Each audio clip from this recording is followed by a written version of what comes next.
Buksan ang iyong mga mata, gumising na at magsaya. Kalimutan na ang problema, tayo na't magpuri kay Jesus. Buksan ang iyong mga mata, Gumising na at magsaya, kalimutan na ang problema. tayo na't magpuri sa Kanya. Hallelujah, Hallelujah,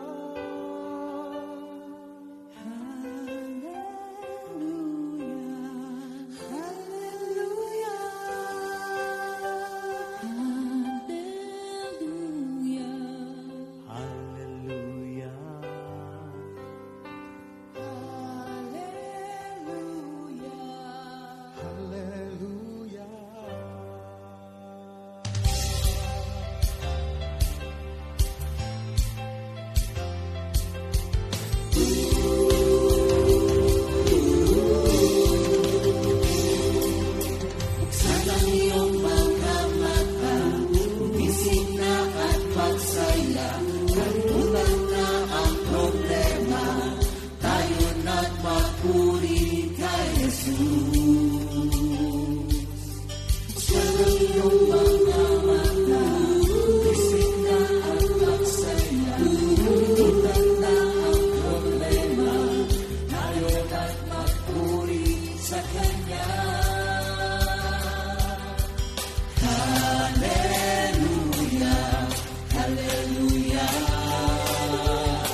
hallelujah.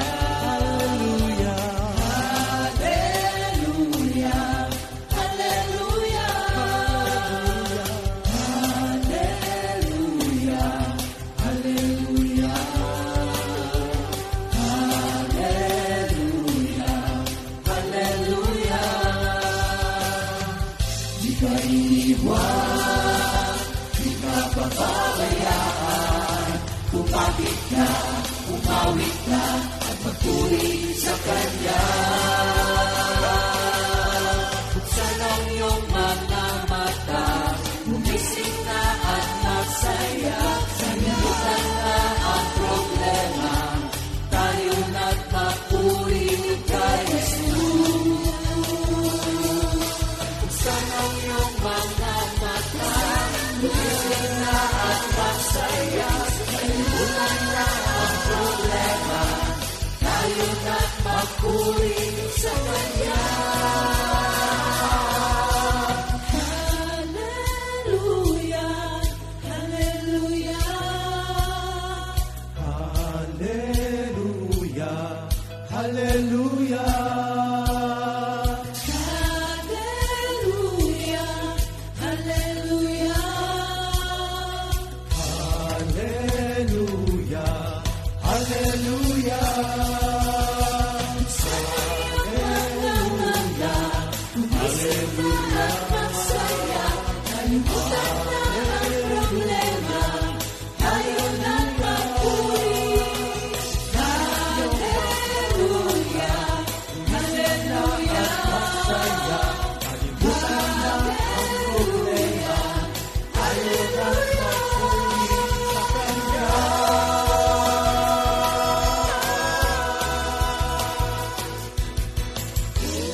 Kay ganda ng buhay, kay ganda pagmasdan sa ating paligid, pawang kagandahan.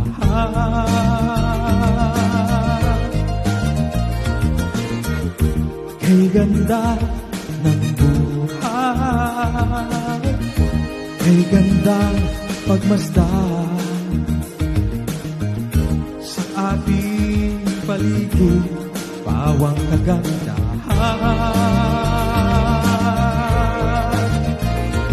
Ang langit at lupa'y nagbabadyan ng kalwalhatian mo. Kay ganda ng buhay ko, taglay.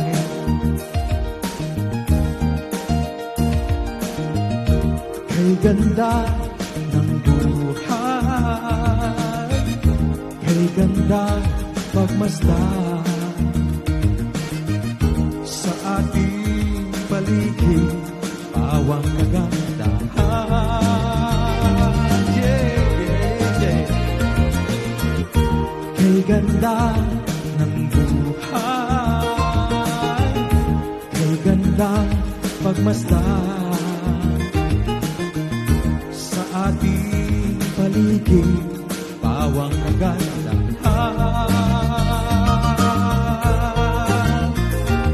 Ang langit at lupa'y nagbabadyan ng kalwalhatian mo. Kay ganda ng buhay ko, taglay.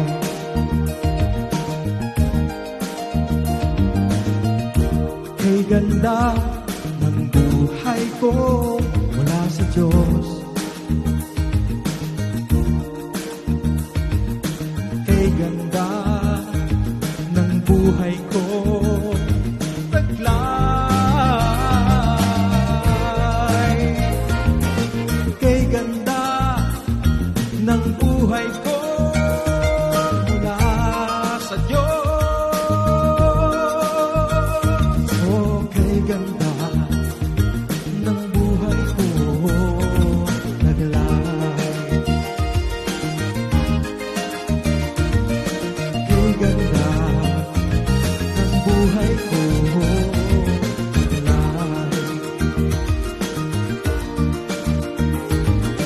Kay ganda ng buhay ko, mula sa Diyos.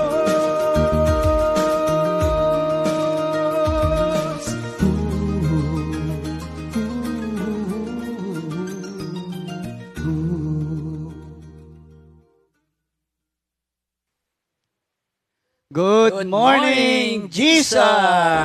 Hallelujah!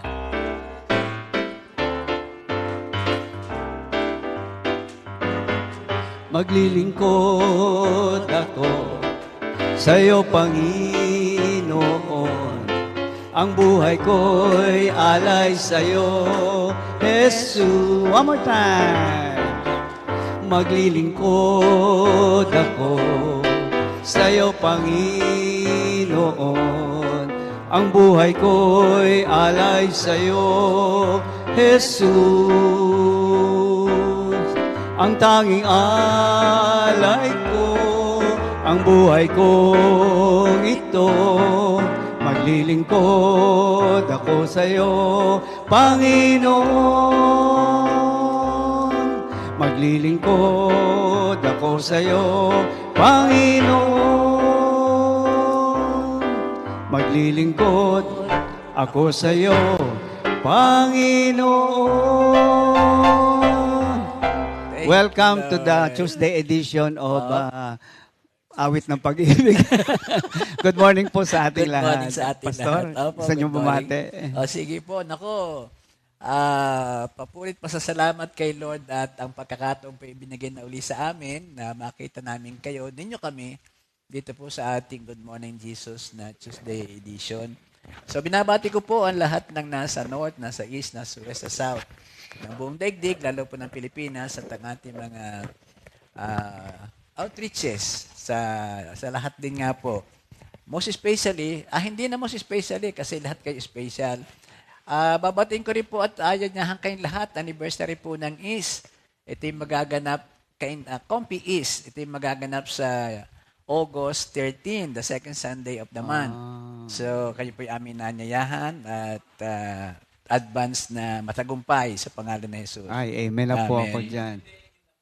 Opo, sa Queens. Sa Queens po ang venue natin. Okay. Looking forward po kami lahat dyan. Ako, magiging Thank you. masaya yan. Mabati rin po ako siyempre sa aking pamilya, lalo na kay Sister Eloy, siyempre, na lagi namang naririyan, at ang San Pablo Outreach na assignment namin sa sandaling ito ni Brother Bong. So, kumusta po sa lahat at enjoy the presence of God, enjoy the teachings. Amen. Although medyo sa totoo lang, medyo controversial ng kaunti ang ating pag-aaralan ngayon. Pero, we always up to the challenge, sabi nga ni Hallelujah. Pastor.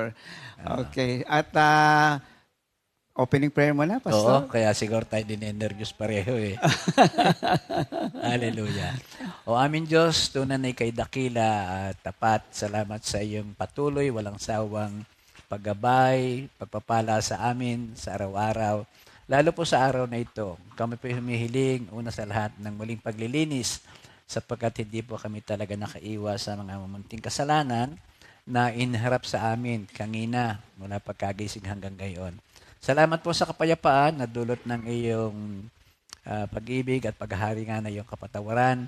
At sa oras pong ito, gawin mo po ang aming mga puso, kaming lahat, pati po yung mga nakikinig ay maging matabang lupa kung saan ang salitang iyong bibitiwan, aming pakikinggan, aming isa sa buhay ay talaga magkamer ng bugang para din sa iyong karangalan.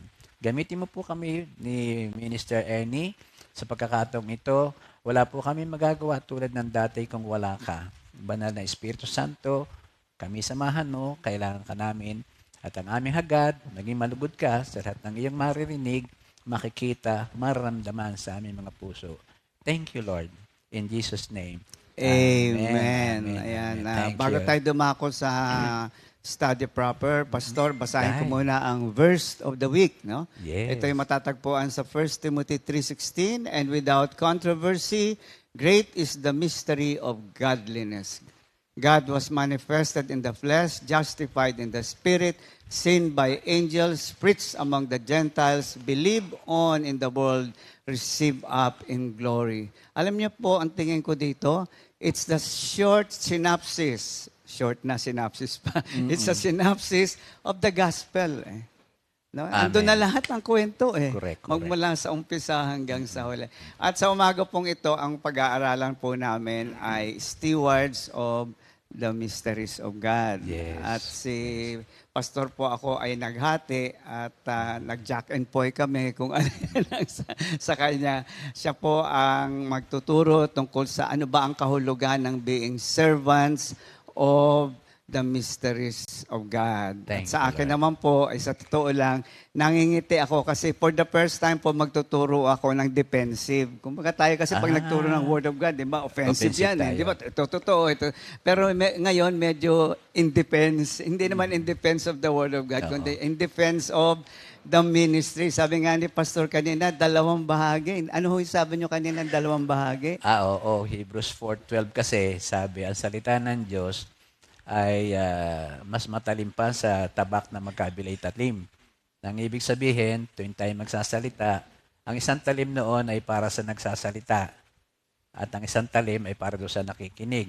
In other words, since our topic are the stewards, the ministers, doon ang isa doon ay para sa atin at ang isa ay doon sa ating hinahayuhan. So the big question now here is, how will you hear the voice of God today? If you are the person supposed to be in action, the ministers, such as us, pastors, ministers, workers, pati na mga coordinators, ang sa akin tingin dito sa pag-aaral, minister, tinatanong na ikaw ba'y nakakatugon doon sa mga, traits, qualification na sinasabi ni San Pablo dito sa 1 Corinthians 4:1-5. At kung ikaw may nakikinig, Kayo ba ay may napapansin sa amin? Kulang ba kami sa ganitong mga traits and characteristic? Ang aming request, pwede naman po masabi nyo sa amin, pero higit sa lahat, kami inyong ipapanalangin na marating namin yan. So I think without further ado, basahin natin ang word natin. Sige po. Thank you, Lord. Basahin ko po ang aming pinaka-text sa 1 Corinthians chapter 4, 1-5. Dito po iinog ang ating pag-aaral sa umagang ito. Ang title po niya ay tamang-tama rin, Stewards of the Mysteries of God mismo. Ano po? So, basahin ko na po. Let a man so consider us as servants of Christ and stewards of the mysteries of God. Moreover, it is required in stewards that one be found faithful. But with me, it is a very small thing that I should be judged by you or by a human court. In fact, I do not even judge myself. For I know of nothing against myself, yet I am not justified by this. But he who judges me is the Lord. Therefore, judge nothing before the time until the Lord comes, who will both bring to the light the hidden things of darkness and reveal the counsel of the hearts. Then each one's praise will come from God. Sa Tagalog, Minister, basahin ko rin, ha? Sige po. Medyo Go ahead sa po. Tagalog, Opo. Sabi dito ay, dapat niyong kilalanin na kami mga lingkod ni Kristo at katiwala ng mga hiwaga ng Diyos. Ang katiwala ay kailangang maging tapat sa kanyang Panginoon. Walang anuman sa akin kung ako'y hatulan ninyo o ng alinmang hukuman ng tao. Ako man ay hindi humahatol sa aking sarili. Malinis ang aking buddhi, subalit hindi iyon ang katibayan na ako'y walang kasalanan. Ang Panginoon ang humahatol sa akin. Kaya't huwag kayong humatol nang wala pa sa panahon. Maghintay kayo sa pagdating ng Panginoon. Siya ang maglalantad ng mga bagay na ngayon natatago sa kadiliman at mahayag ng mga lihim ng hangarin ng bawat isa. Sa panahong yun, bawat isa ay bibigyan ng Diyos ng angkop na parangaral. Praise the Lord. Napakaganda po nitong pag-aaral na ito. Oo, tama. Ako po'y actually nangingiti nga ako na sa akin yung in defense of the ministry. Kasi para bang, kailangan depensahan yung ministry. Pero maganda po itong ating mga pag-aaralan. Ito ay mga lesson learned na actually yung iba. Kasi itong Corinto ay early church eh. Yes. At ang mga bagay na natutunan natin at patuloy pang natututunan. No? So dito nga po sa binasa natin, tuloy na po ako, Pastor. Yes. Okay? Thank you, Lord.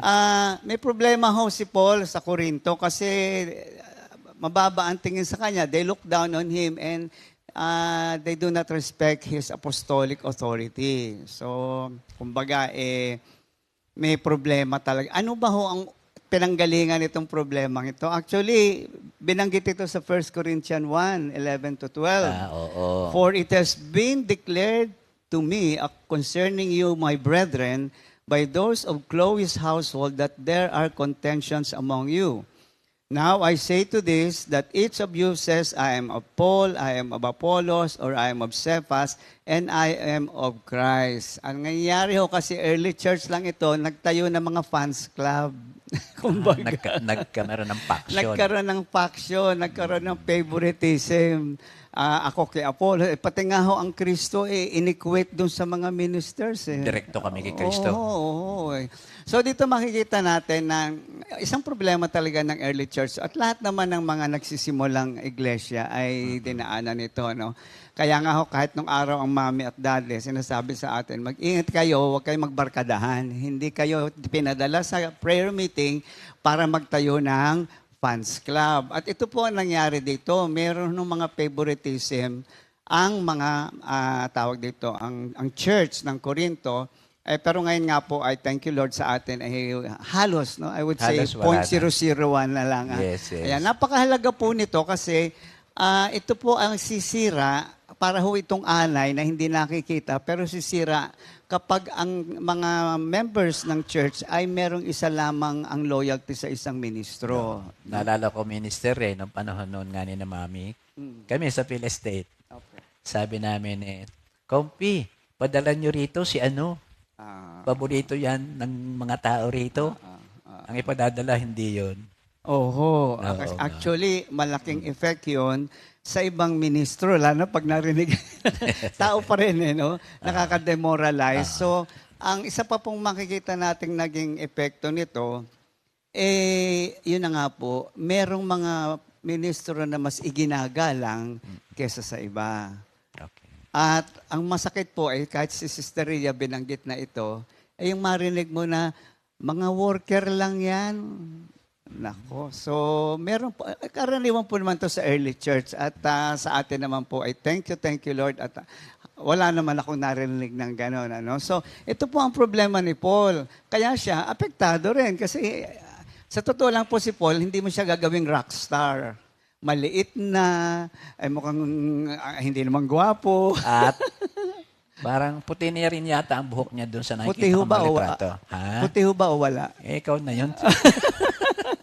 So, yung po, ano. So, dito nga po, dinipensahan ni Paul ang sarili niya, not for his own sake, but for the sake of, unang-una, for the sake of the gospel. Pangalawa, for the sake of the church. No? Kasi, alam po natin na nangyari, nagbarkadahan yung iba, nawala. Nawala po. May mga nawala sa iglesia kasi nga po, nagkanya-kanya sila. At you become subjective eh.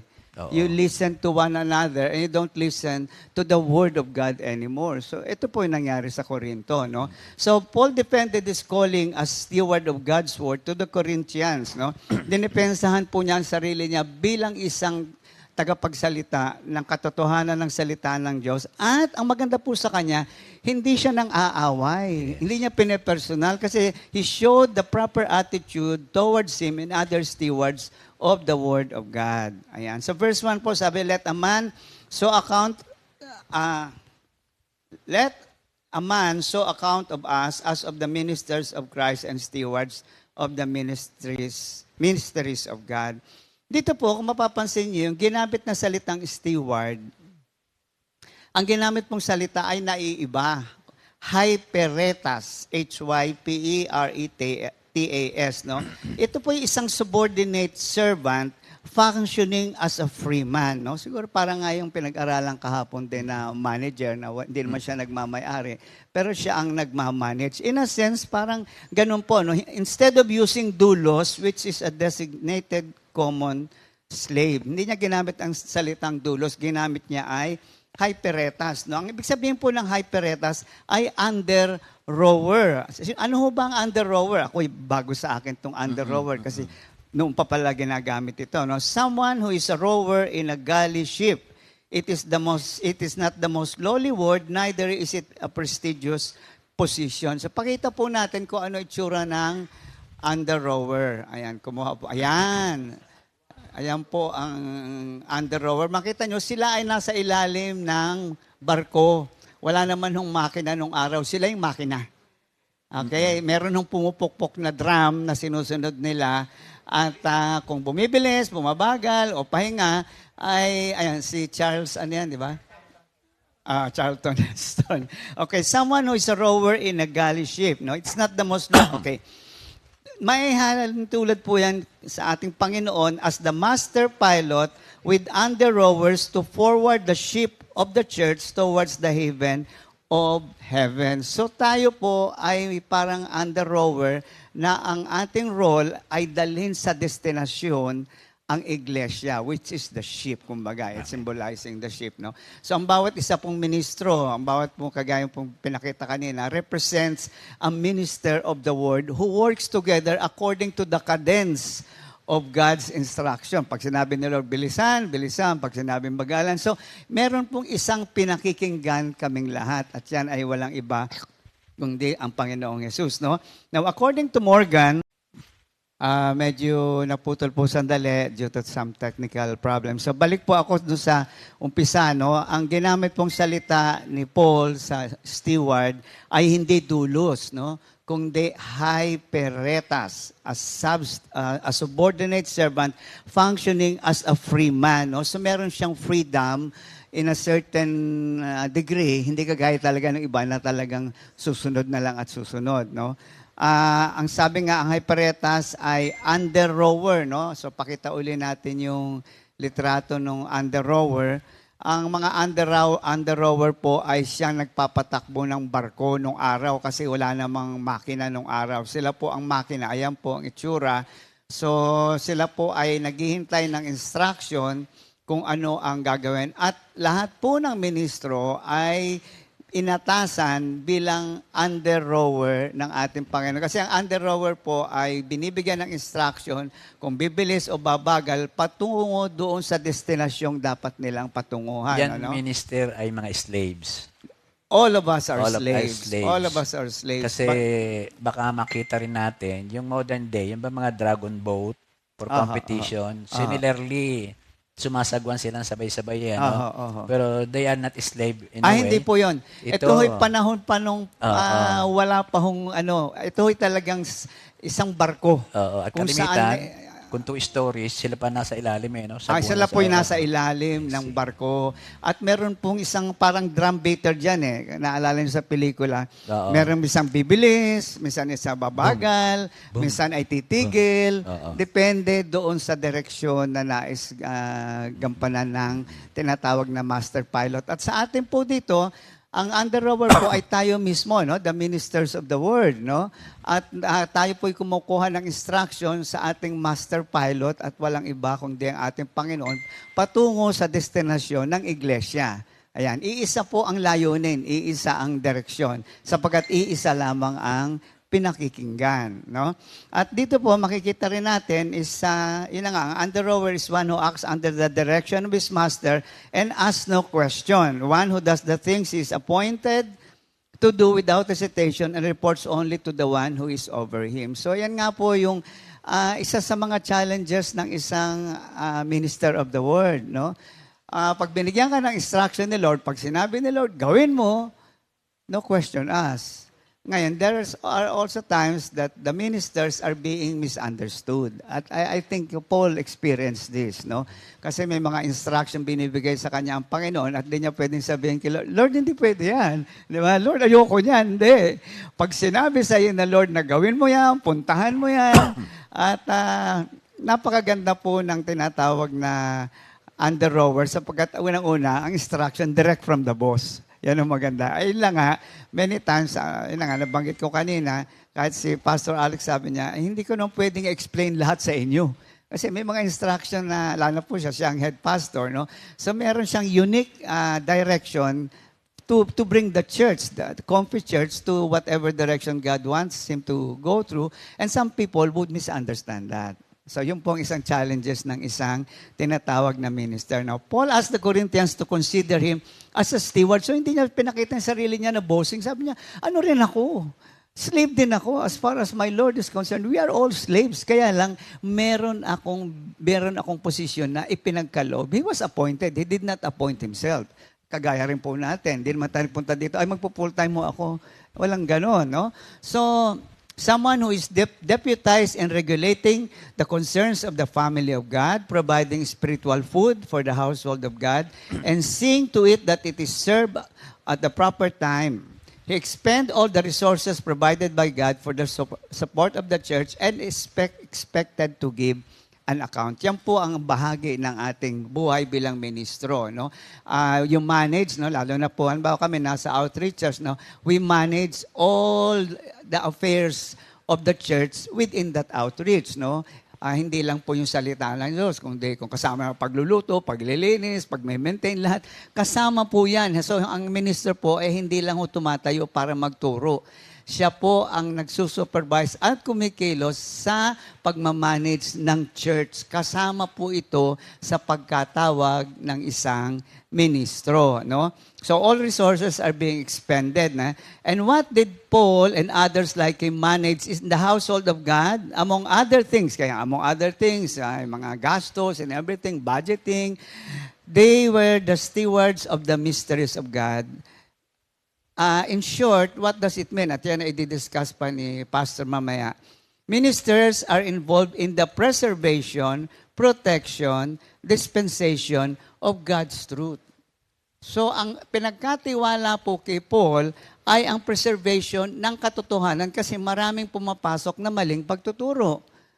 Mga hidwang pagtuturo. Protection, no? Hindi lang protection ng Word of God, but kundi protection of, remember, the preservation of the truth and the protection of the truth of God is the preservation and protection of the church.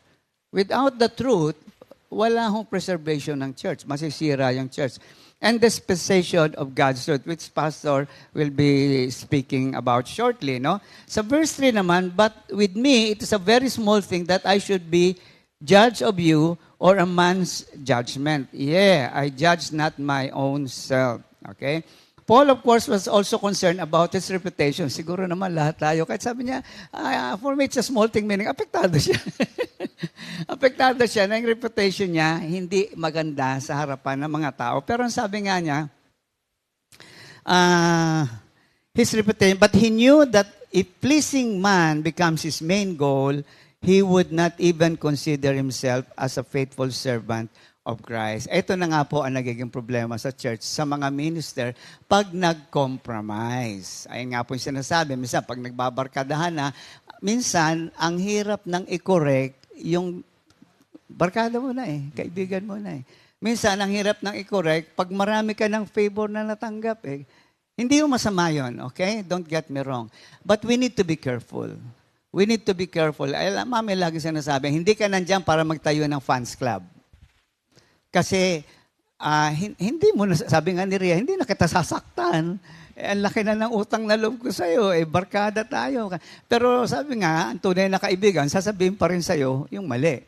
Yung ba ang dahilan, minister, kung bakit tayo, I know, that's the one of the many reasons, Yes. kung bakit tayo nagkakaroon ng something like Iris Yapol. Yung For example, di ba, Ayan, ngayong maganda buwan na ito, nabanggit nyo. tayo ay maglilipatan na uli. That's because na hindi maganda ang performance ng isa o kung ano pa Hindi man. po. Kundi yan isa sa objective. Yes, sinasabi para mo. unang-una po ay mabigyan ng pagkakataon ang iglesia na marinig ang iba't ibang bahagi ng pagtuturo ayon sa pagkakahayag sa isang ministro. At the same time nga po, may iwasan yung favoritism. May iwasan yung barkadahan. Kasi nga po, ang nangyayari, tao, hindi maiwasan minsan. Instead of being objective at making judgment inside the church, we become subjective. Nahahaluan na ito ng emosyon, nahahaluan na ito ng relasyon. At kaya nga, pag ang isang ministro ay objective, nami-misunderstand.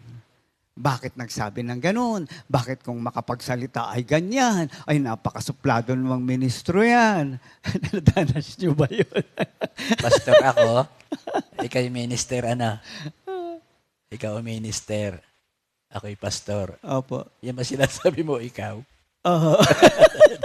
Kadanas tayo ng Hindi gano'n. na, tama, Kasi tama. hindi ka naman pwede kasi hindi ho pwedeng magpaliwanag of course, we do this with finesse, no? Hindi porque ito katotohanan, take it or mali rin. Sabi nga, give the correction with love, di ba? Andun yung pagmamalasakit. Pero ang truth ay truth, masakit yan kaya nga sabi ko, minsan ito yung challenge sa isang ministro na sasabihin ko ba dito ito, marami lang itinulog sa kailangan Kailangan Kasi kung ipapahamak natin ang iglesia, pag hindi natin pinreserve ang truth within the church. So yun po yung isang bagay na dinadanas nga ni Paul. No? Sabi nga ni Paul sa Galatians 1:10, For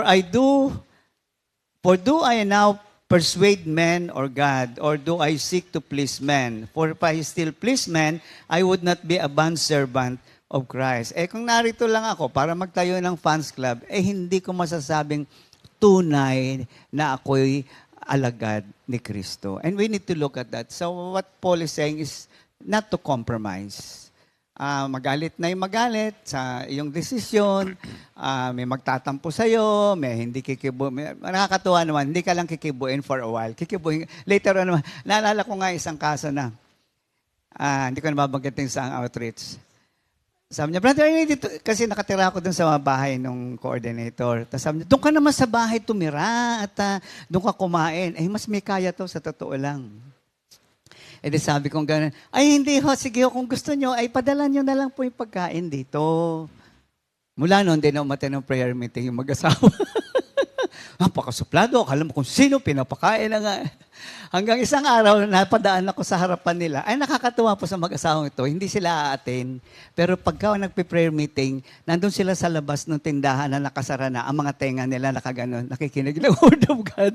Kaya lang yung pride tinamaan, siyempre. Hanggang sa isang araw, brother, kumusta? Bigla akong binate. Brother, yung palang sinabi mo, nasa word of God. na kung saan ka pinadala, doon ka lang. O, di, nagkaigi. Pero for a while, kontrabida ka. Minsan po, bilang manggagawa, just have to bring it before God. Because you cannot explain everything. Totoo yung sinasabi ni Pastor, ang hirap, lahat yan, papaliwanagan mo, ito yung bisa sabihin ganito. Yun, kay Paul nangyari yun. Okay? So, he looks upon man's criticism as a very little thing compared to the approval of the Lord. Mas mahalaga pa rin sa kanya ang approval ng Diyos. No? Okay. Paul was not so much concerned with his style and manner, but simply answered the question. So, hindi siya kagaya ng, kailangan ba, paano ba ang pagiging ministro? Dapat ba ganito? Dapat, hindi po, no? One thing about Paul that you can see na talagang siya ay talagang seryoso sa pagkatawag, is he is not there to please anyone. Kung ito ako, parang what you see is what you get. Ito ako, I come in the name of God. Kaya si Pastor Tony, naalala ko lagi, I come in the name, he always reminds people, I did not come here on my own. I came here in the name of God. No? Isa lang po ang question na sinasagot ni Paul, did I give the truth? Did I give the truth? As a good standard, that was his first concern. And that should be the concern of every minister. We do not compromise, we give the truth. Sometimes it hurts, sometimes it's misunderstood, but we stand on the truth. Can I continue? Okay lang? Okay. They may take Paul as a mean and hard person while doing his duty, but it is not of their judgment that he must stand or fall. Ayan, sa atin naman, wag na naman natin maging pusong mamon tayo na dahil nangyari, ganito. Wag ho, no? Sabi nga, it's not by the opinion of the people, some people in the church, that we stand or fall. Paul knew he has a just judge. Alam niyo si David, yun din ang kanyang pananaw Listen, 2 Samuel 24:14. And David said to God, hindi ito yung God na Diyos G-A-D ito tao ito. And David said to God, I am in great distress. Please let us fall in the hands of the Lord, for His mercies are great, but do not let me fall in the hand of man. Totoo po yun. Napakahalaga sa kanya, naibigay ko ang katotohanan, pero hindi ako papanig sa tao. Unang-una, ang tao ay pabago-bago ng isip. Totoo naman po yan. Yung pumalakpak sa'yo, yung pumuri sa'yo, pagbagsak mo, minsan yung paunang sisipa sa'yo. Kaya sabi niya dito, doon na lang ako, kasi ang Diyos mahabagin. Ayokong bumagsak sa kamay ng mga tao na hindi ka makakaasa talaga. Okay? In fact, sabi niya dito, no, I do not even judge myself. Maganda po itong tignan natin. No? Basahin ko muna. For the estimation of ourselves is usually wrong. Why? We are almost always hard on ourselves or too easy to ourselves. And Paul recognized this. Hindi niya ginadjudge ang sarili niya kasi nga tao pa rin tayo We do not have a complete knowledge of our own self, of our own heart. So hindi yon ang tinitignan niya, no? Kasi nga, pwede tayong magkamali. At minsan nangyayari yan, there was a time na nagturo ako, alam kong hindi nila nagustuhan in a sense na masakit.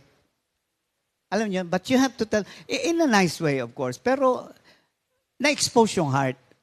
Na-expose yung heart ng church, ng buong church, na ito pala ang kalalagayan ninyo. I did not tell them, itong kalalagayan, I just posed a question and the answer was there. Alam mo yan, parang nagpataas ka ng kamay, after so many years, isang tao lang nagtaas ng kamay. So may problema ang church. And sometimes, people do not like that. But ako mismo, minsan pag uwi ko ng bahay na, alam mo yun, bilang tao, ano ba kaya? Pero yun nga, salamat, sabi ko, biglang ito yung pag-aaral. Na you just have to make a stand for the Lord and let the Lord judge us. Kung ginawa mo yun dahil nagyayabang ka lang o you want to lord over them or you want to prove na mas magaling ka kaysa sa kanila, mas banal ka sa kanila, then you have a problem as a minister. But otherwise, you just stand on the truth of God. Now, Paul knew he cannot be changed He cannot be charged for being unfaithful. Because he was faithful. Alam niya yun. But it does not mean he is cleared of any charges, for he knew that only God can give the right judgment for which he abide. Sabi niya, hindi ko i-judge ang sarili ko kasi hindi ko ganap na nakikita ang lahat. At ako ay nagpapasakop sa paghuhusga ng Diyos ko na nakakakita ng lahat at doon ako magpapasakop. Napakaganda, hindi po ba? Na hindi ka conscious na, ay, nagustuhan ba nila? Nung araw ko kasi gano'n eh, ay, maganda ba yung word? Nung mga bago-bago pa lang kami, ay, naintindihan niyo ba yun? Di ba? Ganyan tayo nung araw nung nagsisimula pa lang tayo. Yun na nga, salamat nagmamature din naman ng mga ministers na hindi na kailangan lang hingi ng opinion ng mga tao, no? And neither does he commend himself to others. Hindi rin niya nire-recommenda. Ang nire-recommenda po niya ay ang katotohanan. Masakit man o hindi, ang katotohanan, ang nire-recommenda niya, hindi ang kanyang sarili. For not he who commends himself, this is in 2 Corinthians 10:18, for not he who commends himself is approved, but whom the Lord commends. Okay. I have a few more minutes. Sa church po, Universal Church, nagkaroon ng survey. Pag ang turo ay tungkol sa mga blessing, ay ang laki po ng love offering. Kaya siguro maraming church na ang turo ay puro blessing. Pero pag ang turo ay correction, napatunayan po sa survey ito. Sa States, ang liit ng love offering. Di magturo na lang tayo lagi ng prosperity. Hindi naman ho tayo doon tinawag. Okay? So, for I know of nothing against myself, yet I am not justified by this. But he who judges one is the Lord. So, alam niya, isa lang ang maghuhusga sa akin. No? Paul knew he was faithful. He knew in his heart, alam mo naman sa sarili natin, di ba? Ikaw ba'y nariyan para magpabida, magyabang, o ano? Alam mo sa sarili mo yung kapatid, no? Pero si Paul, alam niya sa sarili niya, tapat siya eh. No? He makes mistakes, but what is coming from the heart was really faithfulness to the Lord, no? Paul knew he was faithful, but he does not stand in a perfect state of justification or innocence. He never say, hindi, wala akong mali. Ako'y laging tama. Ay, napakahirap po pag gano'n ng ministro. Delikado po yun. Paul knew his righteousness came from Jesus and not from his own personal life, even though he had a godly walk. Yun po yung napakagandang pananaw ng isang ministro. Although, in our heart of hearts, somehow, alam mo of course we make mistakes, there are wrong motives sometimes, but that is being corrected immediately. Pero alam mo, pero hindi mo maipagyabang na, kung kumpara lang sa ibang worker dyan walang ganun eh. Kasi hindi mo alam ang tunay na paghuhusga ay sa Diyos, at ang Diyos ang nakakakita ng mga bagay na hindi naman natin nakikita. No? And finally po, basahin ko lang po itong panghuli, kasi maganda hong basahin ng buo. Verse 5, therefore judge nothing before the time, until the Lord comes, who will both bring to light the hidden things of darkness and reveal the counsels of the heart. Then each one's praise will come from God. Doon ang basihan ng performance ni Paul in all his ministry. Hindi ako kailangang magpakitang gilas sa inyo. Hindi nyo kailangang magustuhan ako. Hindi ko kailangang baguhin ang personalidad ko just because, alam mo yon, para makursunada. Nothing of the above. Paul was simply standing on the truth. That's it. Don't look at me. Don't listen to me. You look at the truth. Because only the truth will set you free. Wala pong kaangas-angas in a sense na makatao, no? So many people today evaluate ministers as entertainment value, his appearance or his skill at marketing the gospel. Ay, mas maraming madadala, mas maraming pera. Ay, gusto ko yan. Hindi lang siya, anong tawag dito, ministro. Ay, ang galing sumayaw. Ay, ang galing kumanta. Ay, nagpapatawa. Ay, kasaya-saya. Paul never even considered that. Amen. Remember, this is a worship center. This is not an entertainment center. Don't you ever forget that. And even the church, we need to tell the church that. Kasi minsan, ay wala sa ganito. Ay magaling sa ganun. Sabi ko, sino tinitignan ninyo? Sinong hinahanap nyo? Yung tao o ang Diyos? Nag-minister ba sa inyo yon? kailangan turuan ng tao. Kaya ka nga nandiyan para turuan. Kung hindi, mapupunta na lang tayo sa entertainment. Ay, ang saya-saya pag nandito siya. So, delikado po yun. Ano? So, and Paul hopes that through his writings, the Corinthians may learn to think biblically and not use standards beyond the Word of God. Stick to the Word of God. Stick to the Word of God. Paul cautions the Corinthians against making severe judgment of others before the Lord's time. He's referring to judging the motives of the actions without really knowing all the facts. No? To pass a sentence on a person is to assume the seat of God and challenging His prerogative. Hindi po tayo Diyos. At dito nga sa sinasabi dito, wag nating, for the church now, we're talking to the church, don't judge the ministers according to their action without really knowing the whole facts.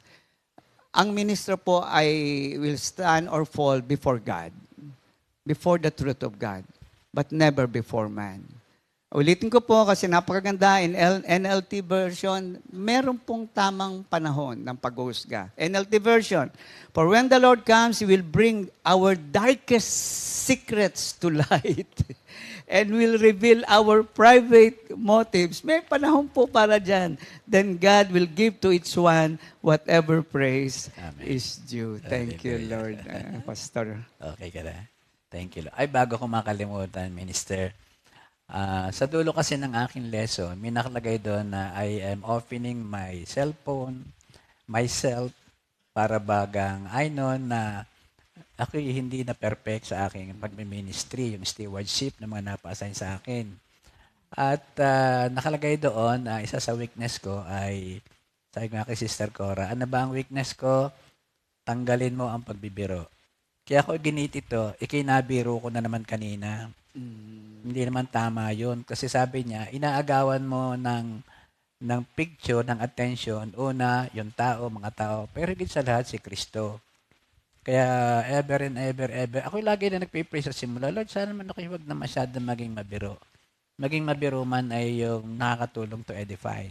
Kaya I'm very sorry na ikaw ay aking nabiro na gano'n. Depende naman po. Kung yung pagbibiro po will enlighten the people more, there's no problem with that. Ang delikado lang po sa atin, nagbibiro ka, then you start, nakikinig sila kay Kristo, then suddenly you bring the attention to yourself. Doon lang po yata. Pero hindi po lahat ng pagbibiro ay masama. Random ko yun. The joke is on me, sabi nga sa kanta. Well, anyway, so bati muna tayo. Tapos bati muna po tayo. No? July 11, 2023. Pwede yung malaki-laki. Ayan, thank you, Lord. At matanda na rin. Happy birthday po to Sister Christina Ray or Ray. Ayan. Sister Dolores Agustin, Brother Jalen or Jalen, Brother Jalen Hardiolin, Brother Rafi Ginto, and Sister Abon Sahol. Happy anniversary, Brother Mando and Sister Loring Concha. Ay, happy birthday po. Ito po ay magulang ni Sister Judith. No? Belated happy anniversary to Brother Roger and Sister Lea Batalier. Ayan. Nasaan sila? Ayan. So, happy birthday, happy anniversary po sa bawat isa. Amen. Oo,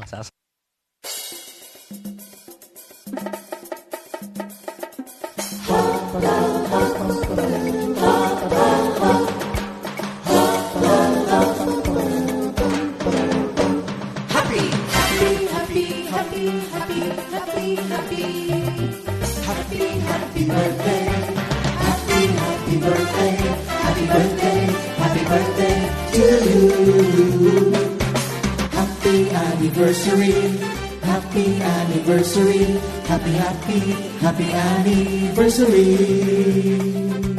Happy anniversary. May the good Lord bless and keep you, may the Lord's light shine upon you. Happy anniversary to you. Happy birthday to you.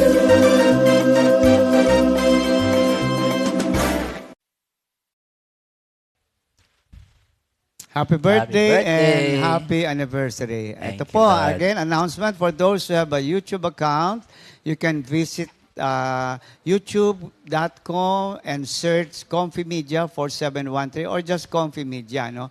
Click the subscribe button, watch, tatlo po ito, watch, like, and share our videos. Ganito po ang itsura ng ating YouTube. We have different playlists, no? Comfy Music, dakilang pagsamba songs, awit pagsamba songs, special events, anniversaries, concerts, album launches, and fun run.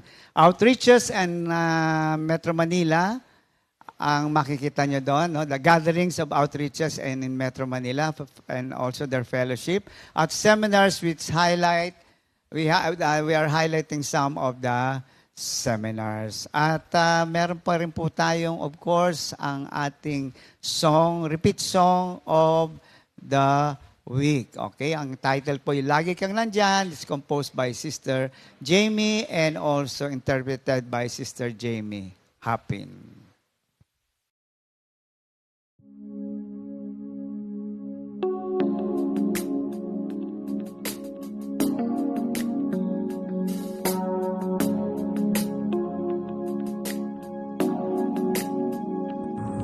Minsan ako'y dumaan ng pagsubok, nanghihina at parang walang lakas. Agad akong nanalangin sa Diyos, bumalik ang sigla at ngiti sa mga mata. Oh, Jesus, kibuti mo, lagi kang maasahan. Sa gitna ng pagsubok, lagi kang nandiyan. Pupurihin kita ng puso't kaluluwa. Kung wala ka, wala na rin ako. Minsan ako'y dumaan ng pagsubok, nanghihina at parang walang lakas. Agad akong nanalangin sa Diyos, bumalik ang sigla at ngiti sa mga mata.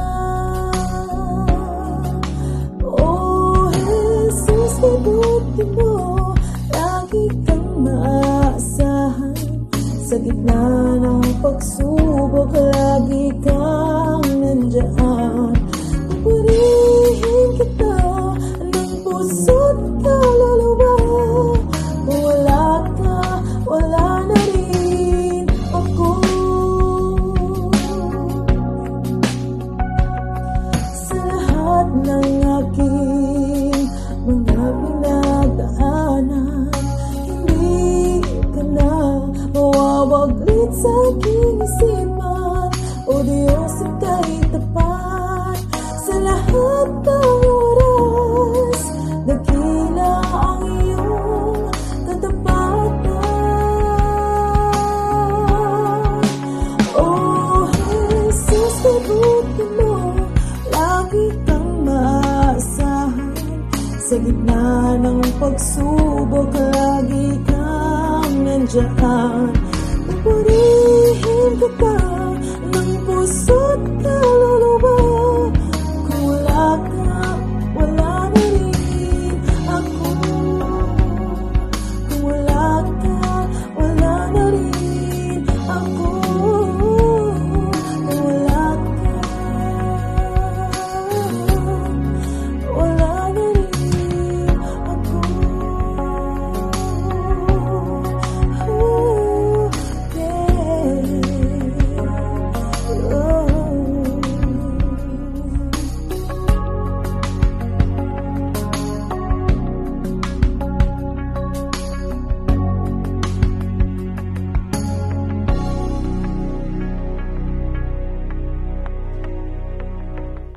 Salamat, Thank Sister you, Jamie. Lord. Ang sa ganda kanyang naman ng awit. kantang yan. How are you At there? tayo Sister? hindi pa tapos at meron, ito ho ay mas parang, ito yung sustansya mismo. Hindi, parehas yan. Ano ho Sister ba Sonia. ang kahulugan ng katiwala ng mga misteryo ng Diyos? At ano ho ba itong mga misteryo ito? Without further ado, narito po ang ating pastor na you, magpapatuloy ng ating pag-aaral sa umagang ito. Ay, praise the Lord. Una sa lahat, na ano lang ako, na kuha ko ang attention, na napapunta sa attention ko, yung ilang ulit mong sinabi tungkol dun sa minister, ano ba sa Tagalog yon? Ministro. Ministro. Yung ministro, which is only an effective position in a body or in a government, kung ito ay doon sa kingdom, sinasabi. Kasi doon sa form of government, presidential, what have you, wala doong minister kasi para bang so decentralized, distributed doon. Pero pagka ministro sa isang kingdom, nag-a-assign talaga yung king ng isang ministro to represent him, ano?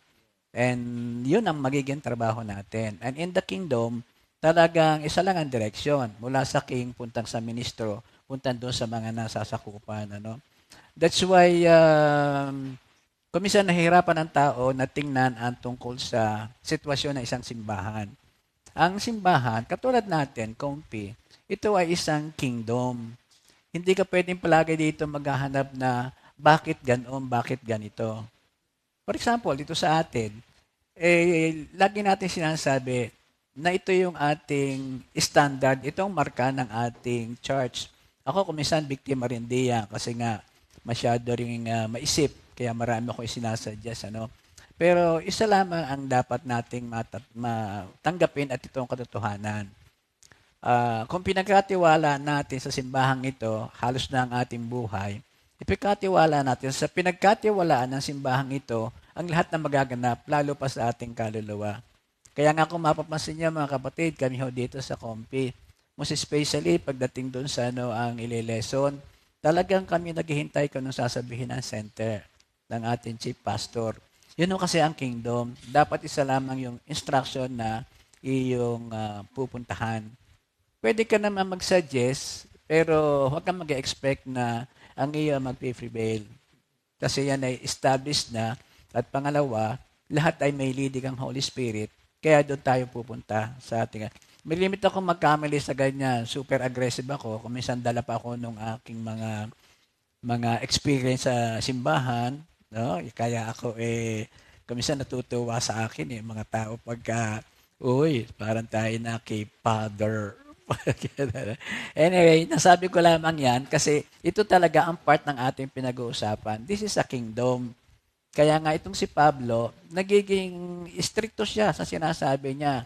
Ang isang minister actually, sakop tayo lahat mga workers, pastors, lahat tayo sakop dito. We are designated by the Lord to follow His order. And His order is always course to, kumbaga sa pamilya, ang lahat ng gusto ng Diyos pinadadaan sa magulang. At yung mga anak ay susunod ka riyan. So sagot tayo ng ating mga magulang. Anyway, without further ado, yung kaninang sinasabi ko, halos ay ulitin ko lamang sinasabi ni Minister Ernie, pero ang direksyon ay kumbaga sa lesson ang kinukuha. Kasi this lesson of Pablo, firstly, is to correct yung mga ginagawa ng mga negative tao sa kanya. And then pangalawa, yun yung disunity, nagkakampi-kampi kayo, nagpapaksyon kayo, iisa lang tayo, kay Kristo lang tayo, iisang espiritu. And then ang pangatlo, meron din dito akong nakita that this is also good for those who are affected silently. Pagka kasi nagkakameron ng away, grouping, faction, yung people who don't have the strength to say something, yung bang silent majority, nasa ilalim lang yan Pero pagka... Nakakapanghina ng church yun, basta ganito. Maganda, may isang leader na nagsasabi, ito ang dapat. So pag narinig yun, nung mahinang-mahina, nagkakameron sila ng motivation to move on, to go forth. So yun ang akin nakita ng isa rito. At ang panghuli, yung main thrust ko ngayon ay narito ngayon, para bagang sabi ko nga, dalawang-edged sword. Isa para sa mga ministers, ang isa naman ay doon sa mga hinahayuhan. So paano ba ito? So we are so directed here para bagang tayo ay binibigyan ng pamamaraan how to evaluate sa God's perspective. Doon sa Matthew 7:15-20, 15 to 20, doon mo makikita sa gawa at saka yung bunga. So this is not Halimbawa, gaano kalusog ang iyong aalsan na prayer meeting, outreach, marami ba ang na-attend, marami ba ang collection, ikaw ba'y ayaw paalisin, naiyak ba mangyang pagkakay paalisin, hindi yun ang reference. Ang reference actually ay yung mga sinabi mo, Mr. Ernie, na ang isang minister, ang isang assigned worker sa isang lugar, ay dapat nasa kanya yung mga katugunan na dapat ay yes. Ikaw ba'y servant of Christ? Servant of Christ, yung pagkaka-define mo, dulos. Hindi dulos eh. As a matter of fact, nilagyan pa nga na mas bababang definition. Ano yun? Hyperetetis? Hyperates. Eh yung dulos, nasa bahay yun eh. May privilege na may tulugang maayos eh. May privilege na makakain ng husay.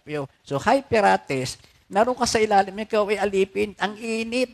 Wala kang gagawin kundi bumanat sa kagustuhan nila. At kung maaari, siguro doon ka rin natulog, hindi ka naliligo. This is to prevent na yung tinutukoy na taong yon ay may meron pang may pagmalaki. Kaya yung servant talaga, sasadsad ka, servant ka eh. So yun ang isang nakita ko dito. So ang dapat makita sa atin are you a servant? Are you a steward? Are you faithful? Do you please the Lord? Or do you fear God? So yun ang mga lesson. So nakita ko, sabi dito, do sa verse 1, ang sabi dito ay, isang unang marka upang ma-determine natin kung ang isang minister, ang isang worker, isang pastor, ay minister of Christ if he is a servant. Ay na nga naulit no, brother. Lingkod, sabay lingkod. Dapat yung kilalanin na kami mga lingkod. Sa English ay, you must understand that we are servant of the Lord, servant of Christ. Dulos, hyperetes. Abay, gano'n din nga pala nakuha dito. Thank you, Lord.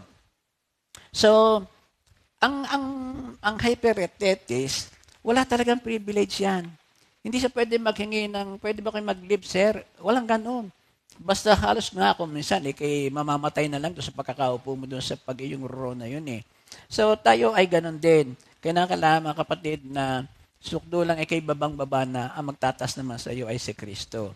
So, yun ang una. Ang pangalawa ay doon sa pangalawang bahagi ng verse 1. Ang sabi nga doon ay, the stewards of the mysteries of God, katiwala. Ano naman yung steward? Oekonomos. Okonomos. Yon. Ang steward ay isa ding servant. Ang pagkakaiba lamang yan na under the authority of the master. May uma-under sa kanya. Pero ang pagkakaiba, ang steward ay meron naman siyang pinangangasiwaan sa ibaba. Katulad kanina, yung sinasabi natin na, ito yung ating mga rower, under rower. Yung pinaka-steward dito, yung nagbibit naman ng drum. Pinapangalagaan nila, ima-manage nila to. Parang tayo, halimbawa, ma-assign ang pastor sa isang lugar. So, siya yung steward. Tapos, ang mga servant ay yung mga ministers, workers, nando sa lugar din na yun. And at the same time naman, yung mga workers, sila ang steward nung mga prayer meeting nila. Yun. Kaya yung stewardship na yan ay daloy sa lahat. Daloy sa lahat yan according to saan ang sitwasyon. So, ang responsibility ng isang steward is to distribute, dispenser of the word of God, dispenser of whatever is needed dun sa lugar na yon. Para bagang ang mangyayari dito ay ano ba sa bahay yung namumuno sa maraming katulong? Mayordoma. You're the steward. Bahala ka rito. Ito ang gagawin mo. Mag-assign ka, magde-delegate ka. So, yun ang aking isang nakita rito. He's still under the authority of the head. Yun ang pangalawa. So, dapat matyakan natin kung are you falling to this category? Ikaw ba'y servant? Ikaw ba'y steward at the same time? Meron pang susunod dito. Sabi dito, sa 2 Timothy 4:1-2, sa harap ng Diyos at ni Kristo, Jesus, nahahatol sa mga buhay at sa mga patay, alang-alang sa kanilang pagdating bilang hari, inaatasan kita, iparangaral mo ang salita ng Diyos, pagsikapan mong gawin iyan, napapanahon man o hindi. Himukin mo at pagsabihan ang mga tao at palakasin ang kanilang loob sa pamamagitan ng matyagang pagtuturo. So, in this statement, Si Pablo ang steward. Ang servant dito, si Timoteo. Pero pagbaliktad naman ng sitwasyong iginagawa niya rito, siya naman ngayon ang steward, Yes. pagkatapos si servant naman yung isa, no? Ganun po yun. Ganon no? Talagang nasa atin Yung dapat lahat. slave ay pag in-appoint, ay siya naman na nagiging Nag-steward. steward at yun naman nasa baan siya mga slave. 2 Timothy 2:2. Opo. You take the teachings that you have me Yes. proclaim in the presence of many and teaches to others so that they may able to teach others also, no? Linyang-linya nga po tayo. Glory Parang to gano'n. God. Glory to God. Hallelujah. Linya, Yun. linya. So, yun ang aking isa pang nakita rito, no? So, a good steward, ayun ang habit nito ay to preach the Bible. Kumbaga sanay, preach the Word of God in as much as possible. Sabi sa akin nakita doon sa research ko, verse by verse. Chapter by chapter, book by book. Thank you, Lord, ha. Mga kapatid, sana inyong nabibigyan ng kahalagahan ang nagaganap po sa ating simbahan ngayon. During the regular days, itong Monday, Tuesday, Thursday, Friday, itong ating mga Good Morning, Good Jesus. Morning, Jesus. Ang mga topic natin ay tungkol sa parabola. Oo. Anong message yan? Napakatindi niyan. Iniisa-isa natin, hinahalongkay natin, penetrating.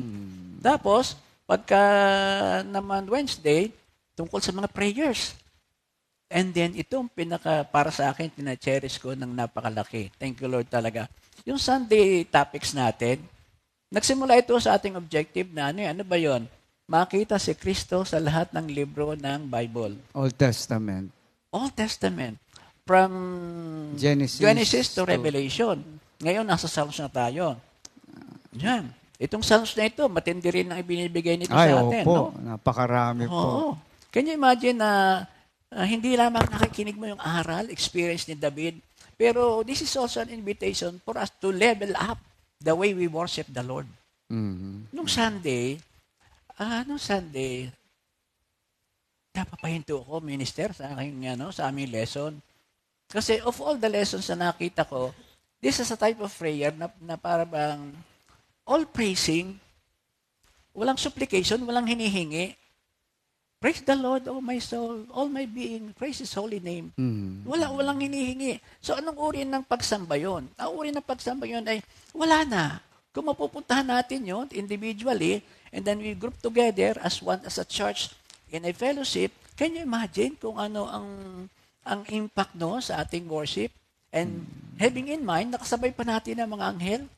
Yun ang napapaloob doon sa 22 yung kahapon, Sunday, sa 103. Pastor, actually, talagang isang espiritu kasi yan din ang tinuro ko no Sunday. Yun din ang itinuro. Opo, yung Thank you, proper Lord, worship talaga. At saka sabi nga ng isang scholar, yung pong Psalm 103 is the greatest praise song in the whole Bible. Kasi nga po siguro, lahat ng benefits naroon I agree.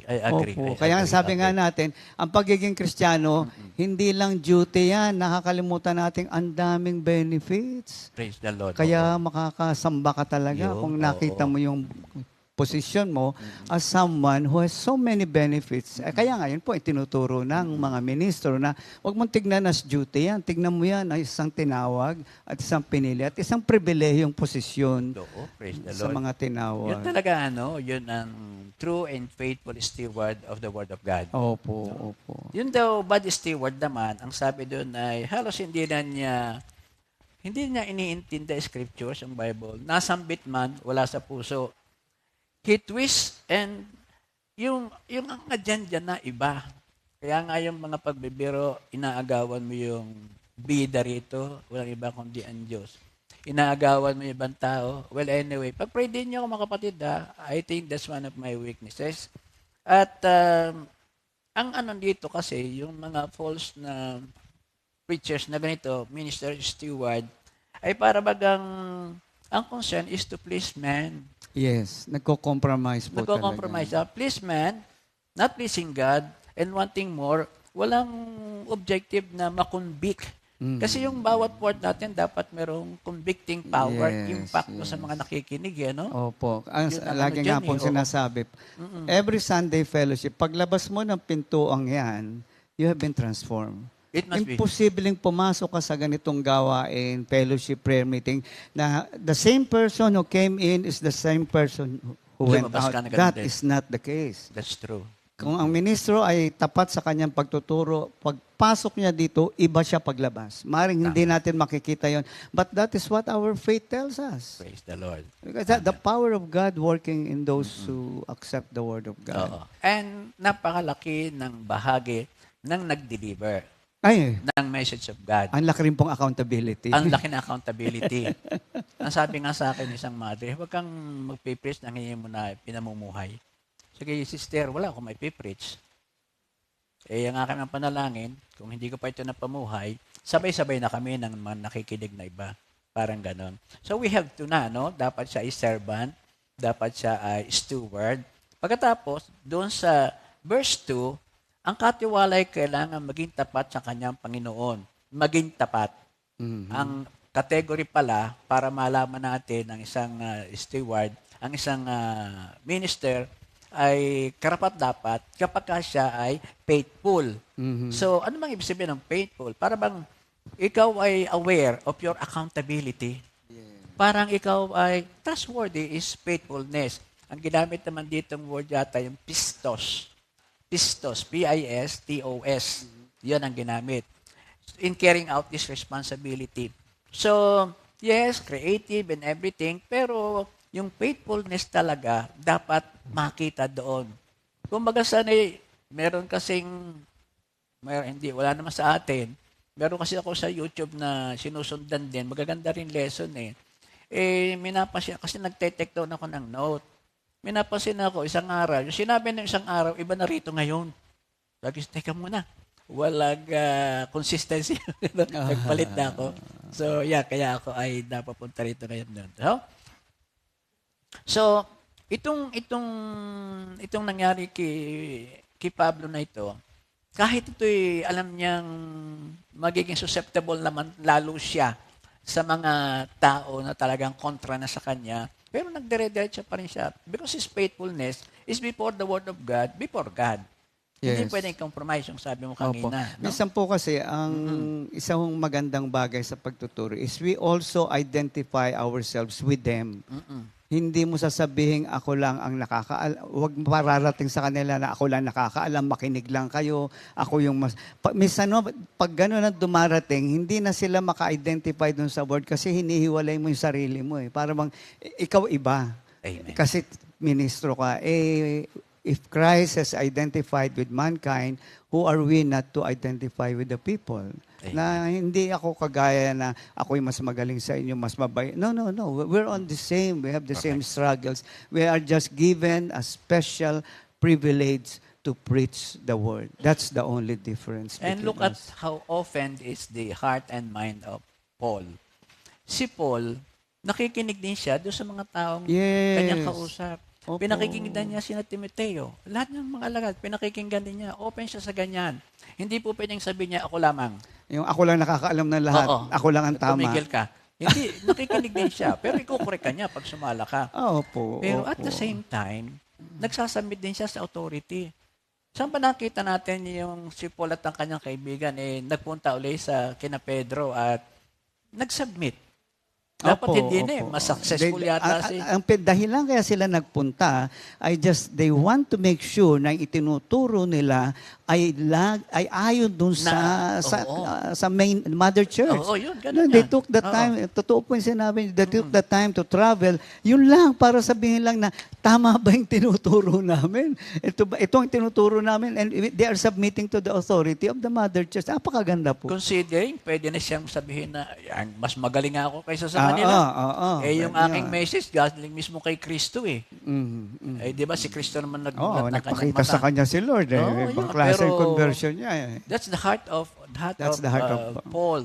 Sa ibaba, sa itaas, nagsasubmit siya, no? Kaya kaya niyang tumingin ng diretso sa mata ng kahit sino. Kaya yung depensa Praise the niya, Lord. Oo. matapang siya. Kasi Oo, alam niya oo. kung saan siya nakatayo. Naku, thank you, Lord.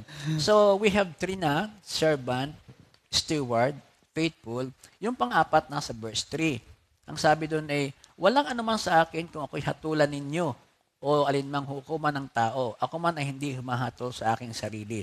So yung kanina, iba yung naging dating sa iyo, no? Pero here, ang sinabi naman dito, walang anuman sa akin ako'y hatulan ninyo. Para bang almost saying na, I don't care kahit paanong sabihin nyo sa akin. Because siya nga ay pleaser of God. Hindi, ito yung sinabi ko, hindi upang kayo ma-please.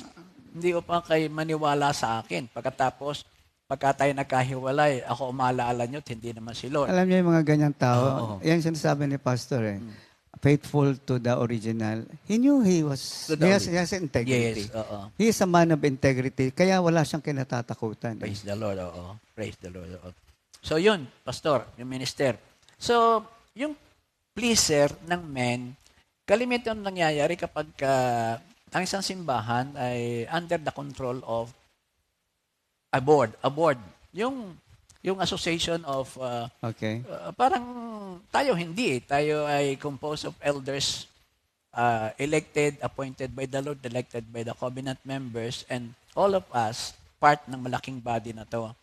Pero sa stage wala pastor, yung pala mga pastor doon ini-examine ka kung kukunin kung hindi upang mag-word sa kanilang church. Pagkatapos i-evaluate. So depende kung ano ang nasa isip nung kumukontrol na board. At pagka ganyan naman, sometimes sila din ang nagdidikta ng message mo for Sunday. So you are going to please men, hindi ang tao. Parang sabi na, brother, dumating ang brother ko. Huwag kang magsasalita tungkol sa adultery. Mayor yan namin. Nung umpisa po, maraming Parang ganyan. hallelujah. Sa compromise. Nung mga nag-uumpisa, yan nga po kasi, problema ng early church po talaga yan. Praise the Lord. Problema rin natin yan. Kaya nga sigurado tayong church tayo. Hallelujah. Because we went through all that experiences. Yung ang ibig na mapagalakan to please is the Lord. Ito yung mga ministers na hindi basta napunta sa isang work na hindi nagdadasal. Alam ko nga, ang iba sa atin, nagpapast pa Talagang submitting before the Lord para the Lord will be pleased sa result ng gagawin niya. Pero pagka tayo nagpabarabara, matagal ko nang alam ang lesson na yan, may kopya pa ako dito, wala naman siguro sa atin na ganon. But please the Lord. Take a second look, mag-review, ipagdasal, pagtas i-offer ito for the glory of God. And bago ka pumasok doon sa bahay na yon, sabi nga ni Pastor Tony, ako pa'y naririto sa pangalan ni Jesus. Hindi ko makalimutan yung mga bagay na ganon. Tsaka kamangha-mangha po talaga yung Opo. Word of God na ilang taon na nating tinuturo. Tapos yan na nga yung joy, sabi nga joy of discovery na may bago ka na namang nakita. Kaya natutuwa ka kasi hindi mo sabihin, ay luma na yan. Walang ganon. Hallelujah. It's always fresh revelation coming from God. Amen. So we have servant, steward, doon? Faithful. Pagkatapos ay he pleased the Lord, God bless her. Yung panlima, base din doon sa verse 5, on a different way of looking at it. Sabi sa verse 5, walang anumang sa akin kung ako'y hatulan ninyo. Verse 5. Malinis ang aking budhi, subalit hindi iyang katibayan na ako'y walang kasalanan. So, yung nakita ko nito, ang pumasok sa kanyang interpretasyon nyo, meron siyang fear of the Lord. Respect with the Lord. Kasi malinis ang aking budhi. So when you say, ito hindi yabang dahil ang nagsasalita nito ay taong totoo, si Pablo. Kilala niya ang kanyang sarili. Malinis ang aking budhi. One way of saying this is, I fear the Lord. Lilinis ba yan kung wala kang takot sa Diyos? So yun ang mga kailangan natin, mga kapatid. At ang sabi ko nga sa inyo kanina, ito pong lesson natin ito ay para sa inyo, aming mga hinahayuhan, kami po ay humihingi ng inyong panalangin. At pwede rin man po tayo ay mag-text-text kumbaga kung talagang hindi nyo mapigilan. Pero isang bagay naman, ako mismo yung nagsasabi. Sabi ko, ariho ang telepono ni Sister Cora, yung mga babae, ay pwede ho sa kanya tumawag, ariho sa akin. Glory to God, minister ito ha. Ako kasi masyado na rin sensitive na laral ka ng laral ka, yung pala ng mga taong tinuturuan mo, ay kumbaga sana hindi naman tinatalaban na kasi nga wala nang talim yung salita. At kasi nga, lagi mong inaagaw ang para kay Kristo. Yun. Kaya Lord, ito po kami, nagpapasalamat sa inyo dahil kami pinili mo sa ganitong gawain. Hindi po kami perpekto, lahat po kami, mula sa aming pinuno hanggang sa amin. Pero sa patuloy ng daloy ng inyong banal na Espiritu, Amen. alam po namin na sanctification, kahit po sa aming mga labi, sa aming mga puso, maraming salamat po. At then again, aming mga kapatiran sa buong kompi, at sa lahat po nakikinig, kami po inyong pagdadasal.